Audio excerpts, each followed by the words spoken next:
అమరావతికి సంబంధించి ఒక కీలకమైనటువంటి అంశం అవసరం ఎప్పుడైనా సరే. ఒకటి గెజిట్ నోటిఫై చేయడం. అమరావతి గెజిట్ నోటిఫై కావాలి. ఎక్కడ నుండి ప్రారంభమై ఎక్కడ దాకా ఓఆర్ఆర్ మొత్తాన్ని అమరావతిలోకి తీసుకురావాలి. ఔటర్ రింగ్ రోడ్డు పరిధి మొత్తాన్ని అమరావతిలోకి తీసుకురావాలి. ఉట్టి 29 గ్రామాలు కాకుండా టోటల్గా 1 కోటి మంది జనాభాని చూపెట్టాలి. అప్పుడు ఒక నగరం అన్నటువంటి రూట్ వస్తుంది. దాన్ని గ్రేటర్ అమరావతి అందామా, అమరావతి ది గ్రేట్ అందామా, ఏదైనా సరే. నరేంద్ర మోడీని పిలుస్తున్నాం. మోడీ వచ్చే సందర్భానికి ఈ లోపుగా ముందు ఈ నిర్ణయం తీసుకోవాలి.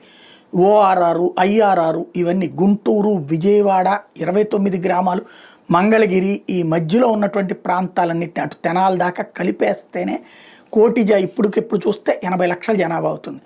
ఎట్ ద సేమ్ టైం ఇప్పుడు ఏదైతే మన టోల్గేట్ దగ్గర నుంచి కాజా టోల్గేట్ దగ్గర నుంచి గొల్లపూడి వైపుకి వెళ్తున్నటువంటి ఫ్లైఓవర్ ఒకటి ఉంది, నడుస్తుంది రోడ్డు ప్లస్ అదంతా.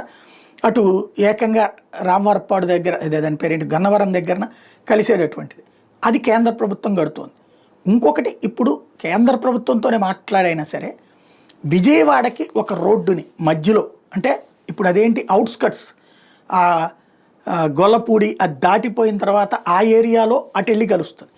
అలా కాకుండా గొల్లపూడి దగ్గరన భవానీపురం దగ్గరన కలిసేటట్టు, లేదా పున్నమి ఘాట్ ఉంది కదా భవానీపురం, ఆ పున్నమి ఘాట్ నుంచి మన భవానీ ఐలాండ్ని టచ్ చేస్తూ, ఎందుకంటే ప్లేస్ ఉంది కాబట్టి ఫ్లైఓవర్కి కావాల్సినటువంటి పునాదులు వేసుకోవడానికి, అక్కడి నుంచి ఇప్పుడు 29 గ్రామాల్లోకి లింకప్ చేస్తే కనుక అద్భుతమైనటువంటి ఉపయోగం ఉంటుంది.